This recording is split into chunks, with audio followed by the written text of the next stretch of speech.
안녕하세요, 청취자 여러분. 수카바티 라디오 2채널 사이사이 문득문득 시간입니다.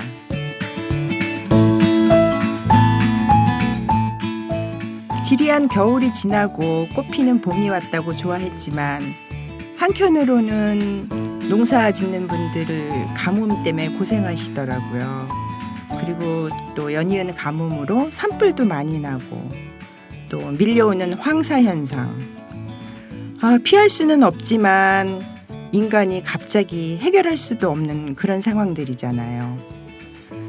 하지만 깊게 생각해보면 우리 인간들이 서서히 만들어 놓은 결과가 아닌가 생각됩니다. 이 채널의 네 반이 세 반의 방송에서도 그 플라스틱 과다 사용으로 환경에 미치는 그 영향, 경각심을 깨우치는 방송이 있었잖아요. 쉽게 편하게 사는 삶 속엔 그 어떤 대가들이 반드시 따르게 되죠. 환경도 그렇고 인간관계도 마찬가지겠지요. 하지만 우리 청취자분들은 자연을 사랑하고 아끼고 서로에게 사랑을 베풀어 행복을 만들어 가시잖아요. 그런 청취자분들과 함께 9회차 방송을 시작하겠습니다.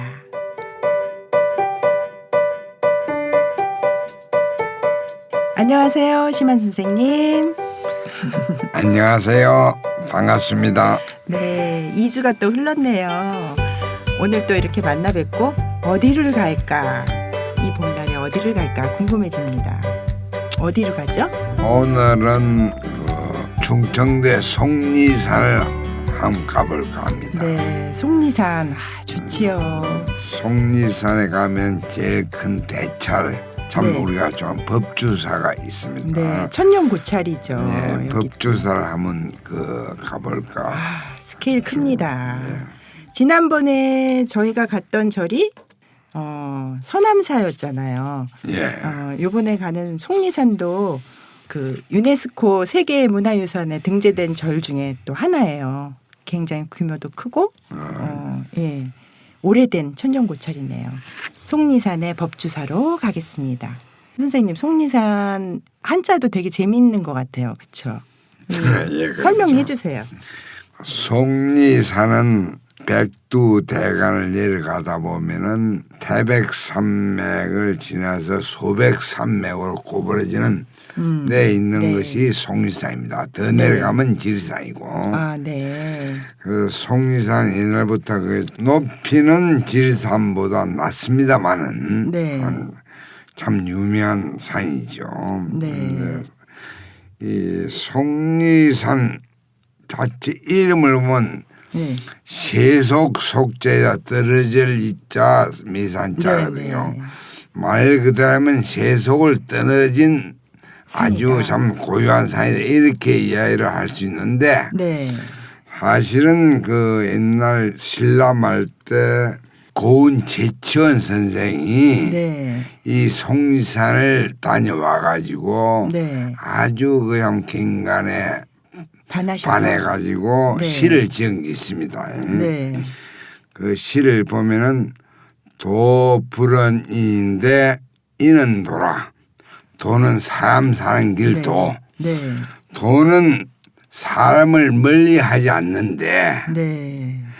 이는 도라. 네. 사람이 도를 멀리하다 찾지 않더라 이런 네. 이야기입니다. 예. 그러면서 삼비이속인데 속리산이라. 네. 산은 속인들로 떨어지려고 하지 않는데 네. 속인들이 산을 자꾸 떨어지더라. 멀리 가더라. 네. 그래서 나온 게 속리산입니다. 제치원 선생이 지은 시를 아마 따가지고 속리산으로 하지 않았나 생각이 들고 네. 그리고 산이 속리산이라. 세속에 있는 대중들은 좀 높은 고귀한 산에 네. 가는 것보다 너무 제작거리에 머무는 게 많으니까 네. 그런가 본데 네. 본래 옛날 성인들 말씀에도 인자요산이요 지자요수란 말이 있습니다. 네. 인자는 어지는 자 인자는 산을 좋아하고 예. 지적인 사람, 지혜로운 사람은 물을 좋아한다. 네. 그래서 우리가 사람이 요산요수가 네. 깨우친 사람들은 요산요수 네. 산을 즐기고 물로 즐긴다는 말이 있죠. 네. 거기에서 관련해 송리산이 나왔다는 말씀을 드립니다. 네. 산도 좋아해야 되고 물도 좋아해야 되네요. 좋은 사람이 되려면. 그렇죠. 물로 좋아하는 그 서양은 네. 해양이 발달했기 때문에 세계를 거의 점령하다시피 했고 네. 우리 동양 사람은 산을 좋아하다 보니까 그렇죠. 좀 글에만 지우치고 네. 사람 내성 심성을 더 돋우는데 힘을 썼던 게 동양 아니나 그러니까 별로 뻗어나지 않고 네. 그리 된 걸로 생각이 듭니다. 네. 네. 그래서 법주사가 엄청 큰 절이잖아요. 법주사가 그렇죠. 뭐 지어진 그 배경부터 좀 알고 넘어가는 게 또 우리 공부 과정이니까 짚어주세요. 법주사는 언제 만들어졌죠? 법주사는 그 사지에 따라서 보면은 신라 진흥왕 때 의신조사란 분이 지었답니다. 아, 네. 그 신라 진흥왕 때 의신조사께서 그러니까 지금부터 한 1600년 전에 의신조사께서 저 인도에 부처님 사시는 천주국에 가셨다가 네. 거기에서 그 나귀의 불경을 부처님 말씀 경전을 다 싣고 왔던 모양입니다. 네. 그래가지고 이 부처님 경전을 모실 절을 찾다가 어디다 지을까 어디 찾다가 가다 보니까 그 나귀가 머무는 곳이 있는데 그것이 네. 송리산이었답니다. 거기가, 그 장 네. 의신대사가 경관도 불리니까 아주 좋고 예. 해가지고 그곳에 절을 지어가지고 부처님 경전을 다 모시다 보니까 예. 결국 법이 머무는 곳이다 아. 해가지고 법주사라고 이름이 지었답니다. 자연스럽게 부처님의 법이 거기서 나귀가 멈추면서 멈췄다. 이제 여기서 머물러서 부처님 법을 설파해야 되겠다라는 의미로 그래서 법법자 부처님 법법자 그리고 머물주자에다 법주사가 법주사인 되었군요. 거죠. 그래서 예전부터 이 법주사 그렇게 오래됐으니까 정말 훌륭하신 그 고승들도 많이 나왔고 규모도 엄청 크고 그렇죠. 그렇죠. 엄청나게 큰 절인데 가보셨죠, 선생님도 여러 번. 예, 가보기는 가봤습니다. 근데 네. 이 주례를 공부할 줄 알았으면 자세히 좀 보는. 지금 이절저절 섞여 있죠. 그러지를 못했죠. 저도 그래요. 저도 법주사 다녀왔는데 작년에 갔었던 것 같아요. 근데 보면 공부를 하면서 이게 그거였구나 하고 생각이 나더라고요. 그래서 청취자분들께 주련 만난다 하니까 알려드리고 싶고 같이 공유하고 싶고 막 이런 게 지금 엄청나게 막 떠올라요. 그렇죠. 법주사를 가는 길로 보면은 네. 우리가 예쁜 소나무도 본 적이 있죠. 네. 그것도 있는 것이 그것은 네. 조선 세조 임금 때 네네.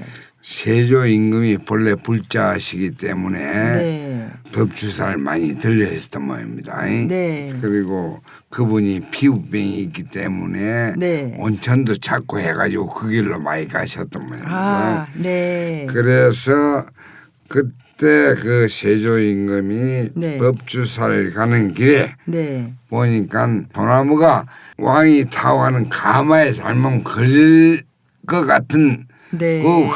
임금 어가가 걸리면 큰일 나지요. 그렇죠. 그런데 소나무가 가지를 저절로 가지를 올렸다. 어가에 부딪히지 않게 가지를 올려줬답니다. 그래서 정의 풍성을 받았다는. 그래서 세조 임금이 예. 그 소나무는 정이품성이다. 벼슬을 이품 벼슬은 높죠. 그렇죠. 반석급이죠. 그래서 맞아요. 그 유명한 정이품송 소나무도 있고 그 세조가 지나가시는 길이 지금도 이렇게 처음에 주차를 하고 들어갈 때 세조길 이렇게 표시되어 있어요. 그렇던가요? 네. 약간 뭐. 네. 세조 임금이 아마 그 길로 이렇게 지나가서 법주사에 많이 왔다 갔다 하셨나 봐요. 그리고 이 세조 임금 때 네. 신미대사라는 분이 계시는데 네네. 신미대사라는 분이 세조 아버지 되는 세종대왕 때 한글 창제를 네. 할 때 많이 도와주었던 대사가 신미대사입니다. 네네. 이분이 저 참 북쪽의 인도 말도 은혜에 밝으셨던 모양입니다. 네네. 도와줬던 분이 신미대사인데 네. 이분이 법주사를 크게 중창을 하셨답니다. 그래서 엄청나게 그래서 아주 정각이 많이 생겼군요. 대찰이 됐는데 네. 임진왜란때 또 타버렸죠. 이 화재 때문에 그렇죠. 선생님 저기 영화 나란말씀이라는 영화 보셨어요? 거기에서 신미대사가 나오더라고요. 아직 못 봤습니다. 세종 때. 예. 한참 지난 영화인데 거기에 선생님보다 조금 못생긴 사람 박해일이 신미대사 역으로 네, 조금 못생겼어요. 선생님이 더 잘생기셨어요. 근데 신미대사가 거기서 불서도 번역하고 한글 창제하고 이런 그런 장면이 나오거든요. 예. 그러니까 그게 이렇게 연결이 되는군요. 그때 대사께서 법주사도 중창을 많이 하셨다. 예. 그렇죠. 그래서 임진왜란 할 때 많이 탔어요. 그렇죠. 그래서 지금도 법주사는 자연에 오픈돼 있는 박물관 같은 느낌이에요. 보물도 많고 국보도 엄청나게 많잖아요. 그렇죠. 엄청나게는 아니고 국보는 석등도 있고 팔상전도 있고 뭐 한 3개 있고 그리고 보물이 많아요. 법주사에. 예. 유명한 절이죠. 예. 그래서 여기 중에 주련은 어디로 갈까요? 어느 정각일까요? 여기 주례는 또 특이한 곳입니다. 네. 금강문이라고. 금강문에 네. 있는 주례입니다. 금강문. 금강문은 우리 금강경 할 때 금강인데 네.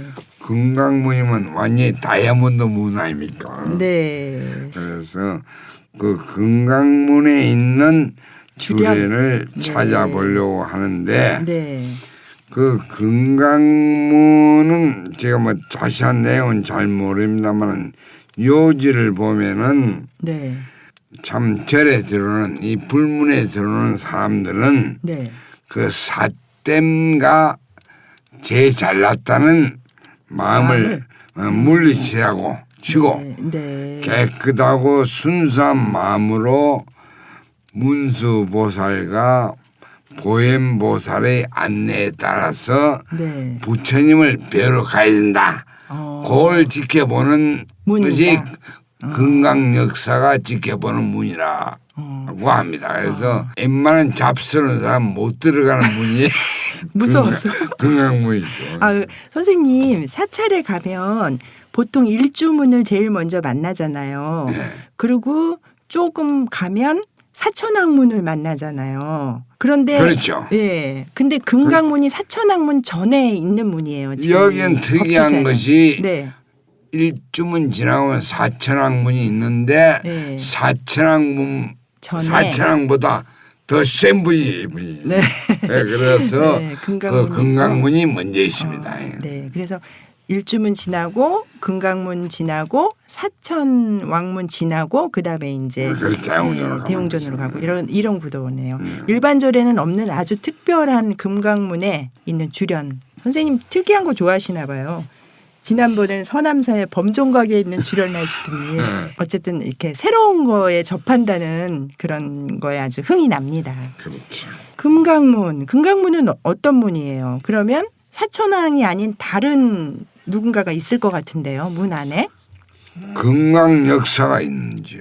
금강 역사. 금강 역사는 네. 그 금강저. 네. 마지막 금강저. 완전히 다이아몬드로 된 창을 들고 있는 사람이 금강저죠. 네. 이렇게 그 역사분이 이렇게 그럼요. 무기처럼 들고 있는 거 그걸 금강저라고 하는군요. 어떤 방패를 쓸어도 안 네. 깨지는 예. 금강제를 네. 들고서는 부처님을 옹이하는 그런 역사가 금강 역사입니다. 네. 금강 역사 이렇게 사천왕상도 그렇고 좀 무섭게 생기셨잖아요. 무섭다는 분들도 있는데 사실은 그 무서움을 깨부시는 그 역사네요. 그렇죠.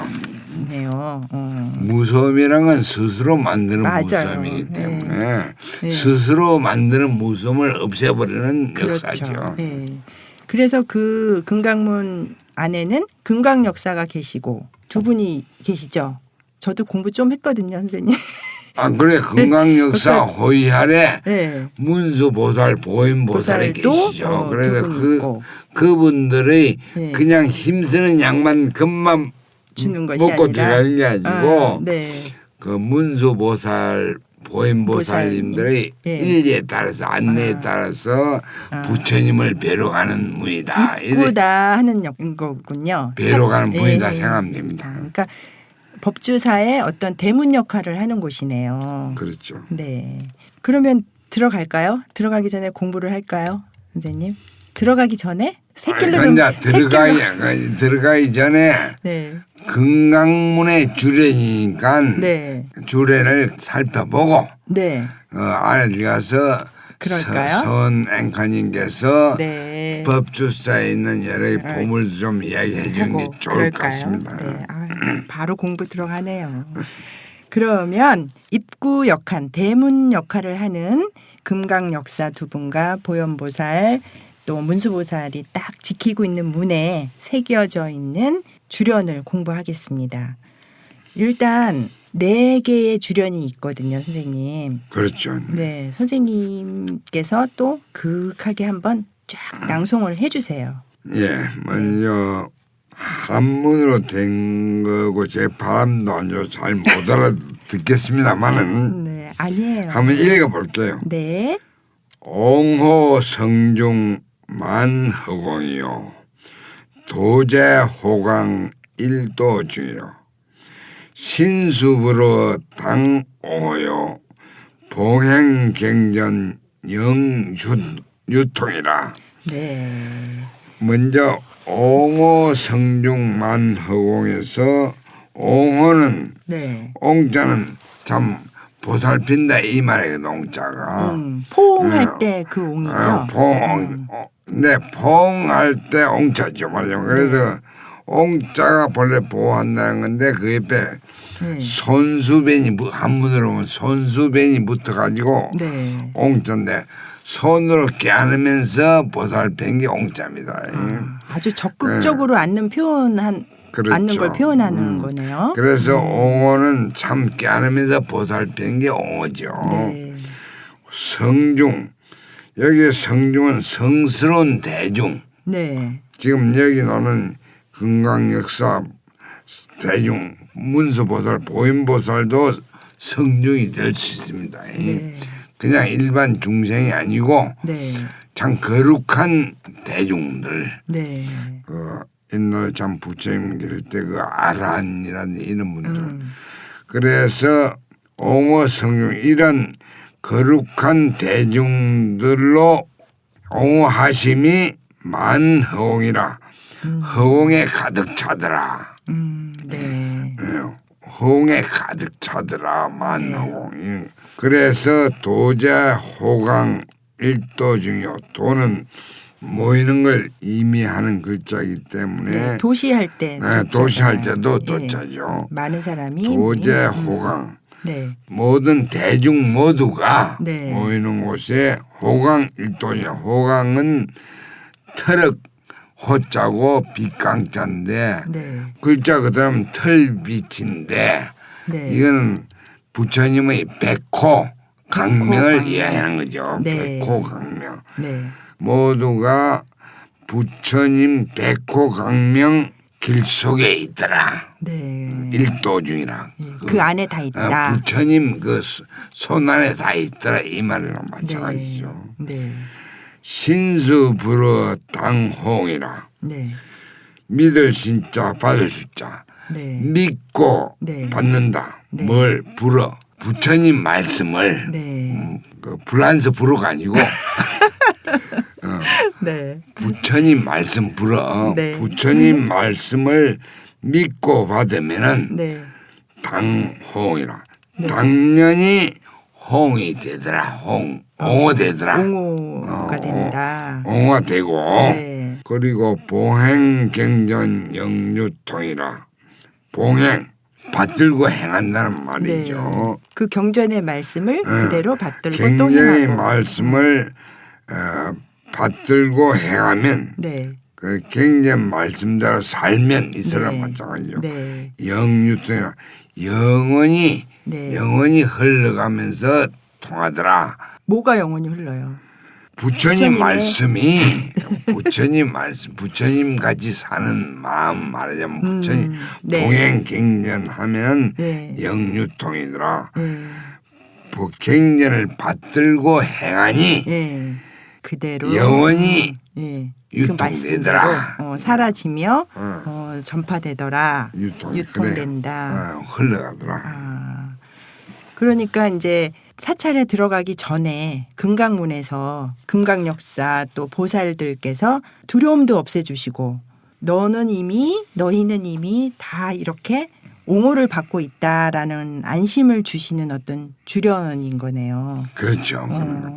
그런 것 같아요. 예. 누가 남의 집에 가면 문을 활짝 열어주면서 활짝 웃어주는 손님을 맞이하는 그런 느낌일 때 마음이 확 놓이잖아요. 그렇습니다. 그런 느낌으로 입구에 딱 섰을 때 이렇게 주련으로 맞아주시는 거네요.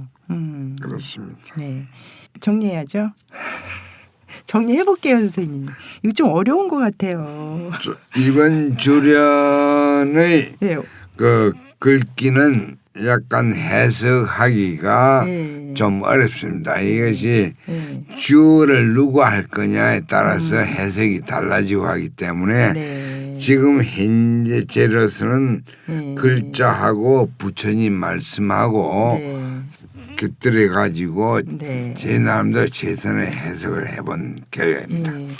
뭐 포인트는 옹호가 2번 나왔어요. 이렇게 뭔가 따뜻하게 안아주는 그런 느낌이기 때문에 옹호가 나왔고 뭐 봉행이 나왔고 그렇죠. 뭐 유통이 나왔고 볼때 19에는 같은 글자 두 나오는 게 상례인데 네.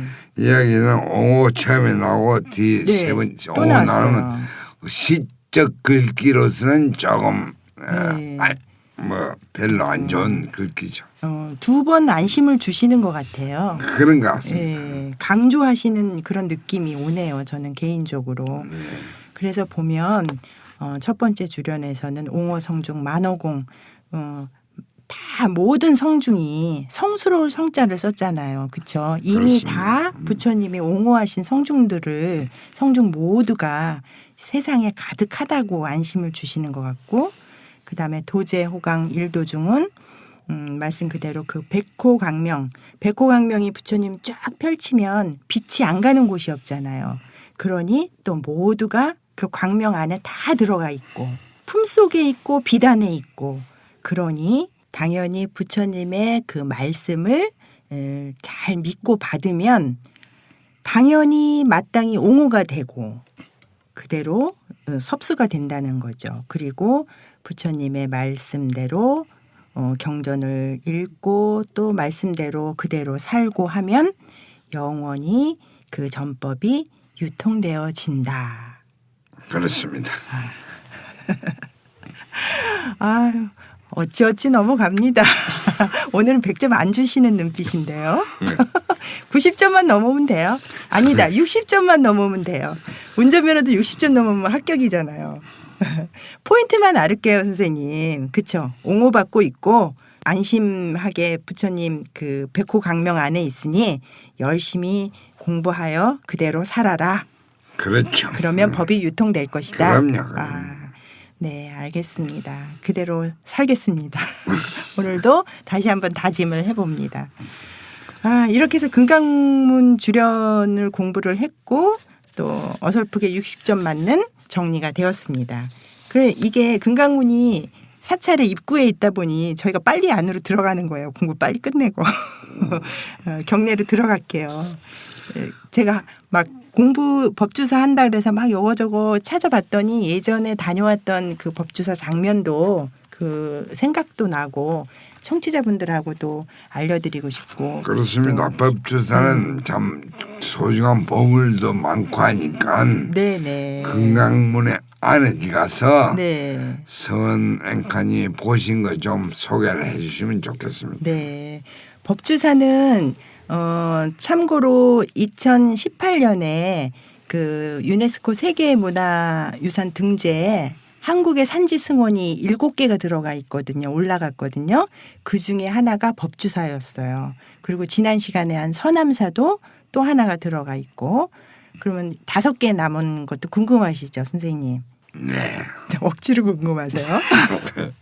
마곡사도 있고요. 대흥사도 있고 봉정사, 부석사, 통도사 이렇게가 우리나라 거의 천년 고찰들이 7개가 등재돼 있어요. 그렇구만요. 네. 아이고. 그런 절의 법주사를 오늘 금강문에 대한 주련을 공부해서 되게 뜻깊습니다. 근데 아까도 말씀드렸지만 이 속리산 법주사는 정말 박물관이라고 할 정도로 뭔가 보물도 많고 국보도 있고 그러잖아요.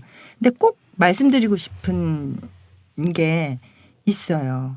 우리나라의 유일한 목탑, 5층 목탑이 있는데 뭡니까? 기억이 안 나세요? 모르겠네요. 모르겠습니까? 팔상전이 있어요. 발상년. 네. 이야기 많이 들었습니다. 네, 팔상전도 오래전에 그렇게 만들어졌지만 임진왜란 거치면서 불에 타고 막 이렇게 해서 여러 대사님들께서 재건에 힘쓰시고 하셔서 인조 때 재건이 되었거든요. 근데 완벽하게 처음에 만들어질 때만큼 똑같이 못 만들었다고 그러더라고요. 그래서 지금은 어쨌든 이 목탑이 5층으로 되어 있는 그 전각 형태로 만들어져 있거든요. 근데 이 안에 팔상전 이름이 왜 팔상전인지는 선생님도 아시잖아요. 그렇죠? 복습하는 의미로 제가 공부한 거 한번 다 공유해 보겠습니다. 팔상전 이 안에는 5층으로 된 이렇게 전각인데 그 안에 큰 기둥이 있어요. 그 건물을 지탱하는 큰 기둥 안에 사각 기둥 안에 2장씩 해서 8장의 그림이 그려져 있는데 그게 팔상도지요. 부처님의 탄생부터 열반하는 순간까지의 8장의 그림, 일대기를 그림으로 그려져 있는 게 있거든요. 그게 팔상전이 국보예요, 지금.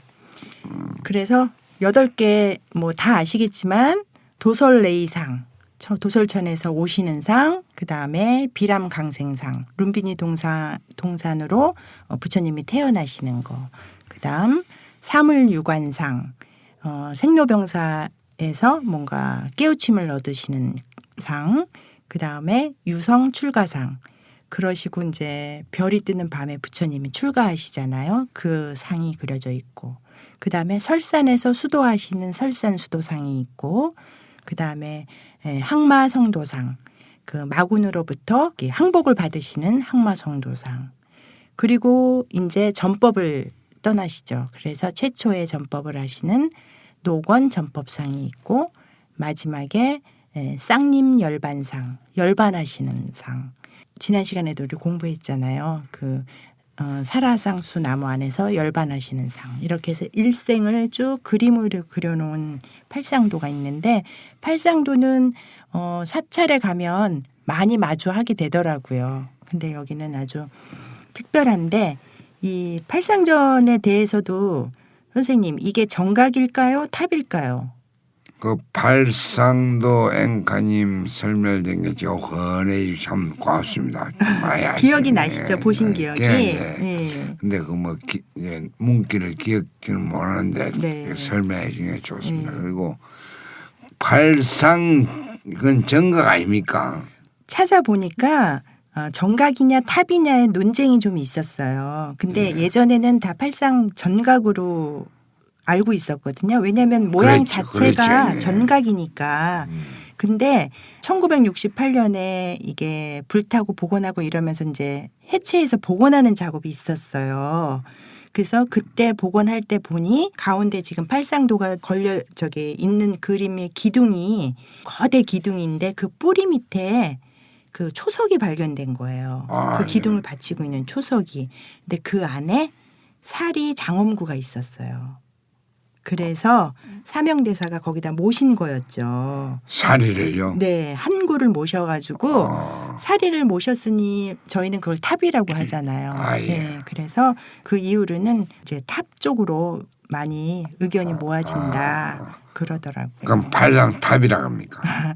근데 뭐 전이나 탑이나 부처님의 사리가 모셔져 있고 말씀을 그대로 대변하는 걸 표현하는가 뭐 그걸로만 알고 있으면 되죠. 뭐 논의를 하면. 저희들 듣기로는 팔상전이라 이야기를 많이 들었거든요. 네, 거기 써 있기는 팔상전으로 써 있어요. 그래요. 그것도 말씀을 들으니까 그런 탑이라는 의미도 있네요.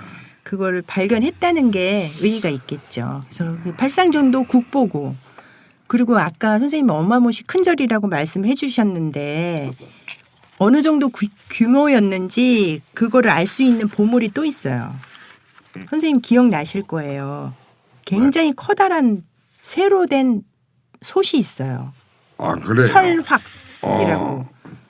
철확. 철확이요? 네, 철확. 그러니까 쇠로 만들어진 솥이라는 거죠. 여기에 쌀이 한 40가마가 들어갈 정도의 솥이래요. 예. 보신 거 기억 안 나세요? 기억은 잘 안 납니다만은 이 네. 법주사가 전에 고려 때 보면은 네. 그 숙종대왕의 그 아우대는 네. 이천 대왕국사를 위해 가지고 네. 대각국사 의천.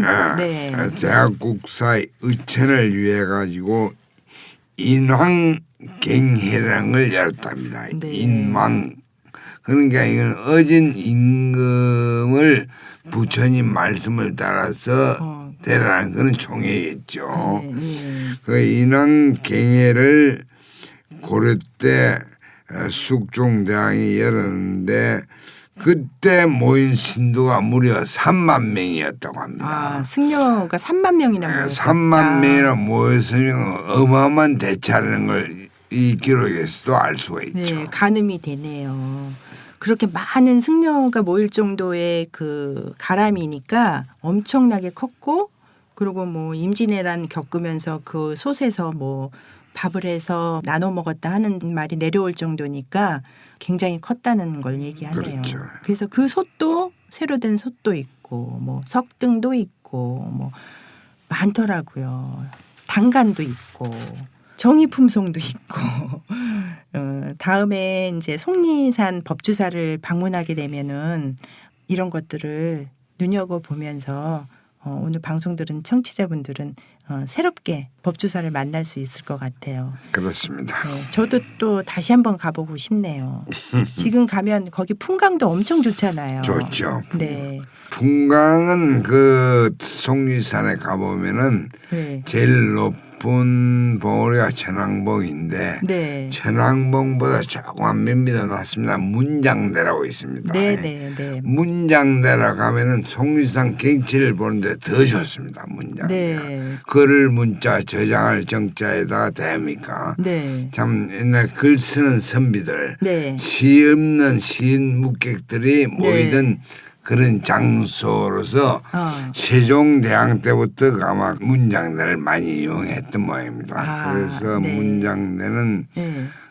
그때 하도 경치가 좋고 하니까 거기 3번만 갔다 오면 극락정토를 갈 수 있다. 네. 그런 이야기도 있답니다. 3번 가야 되겠는데요. 그래. 경치가 그만큼 아주 멋있는 문장대에 심한 스님도 거기 가서 한번 시 한번 읊으셔야 되겠는데요. 응? 예전에 세종대왕하고 문관들이 읊었던 곳이니 지금 이 나이에 올라갈지 안 갈지 그걸 모르겠습니다. 문장대가 등산 코스 거기 지나는데도 유명하더라고요. 네. 다음에 지날 때는 시라도 한 수 읊어봐야 되겠네요. 이렇게 법주사를 경내를 다 둘러봤고 또 들어가기 전에 금강문도 주련을 읽고 공부를 했고 속리산 법주사 다녀왔네요, 선생님.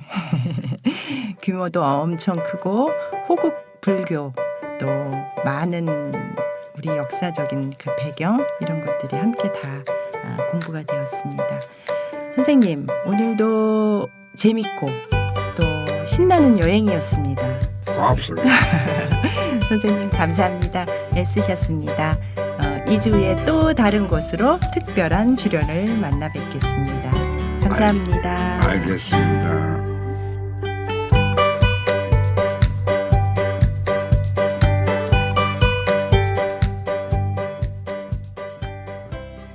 청취자 여러분, 오늘 방송 유익하고 즐거우셨나요?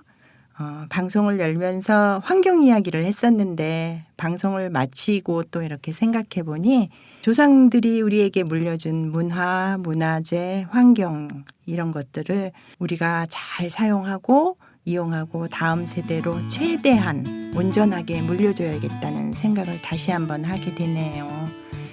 그래야 먼 훗날에 후손들이 우리가 남긴 무엇으로 사이사이 문득문득 같은 방송을 하지 않겠어요? 아무튼 이 봄을 최대한 느끼시고 즐기시고 건강하고 행복하게 2주를 보내신 후 다시 만나 뵙겠습니다.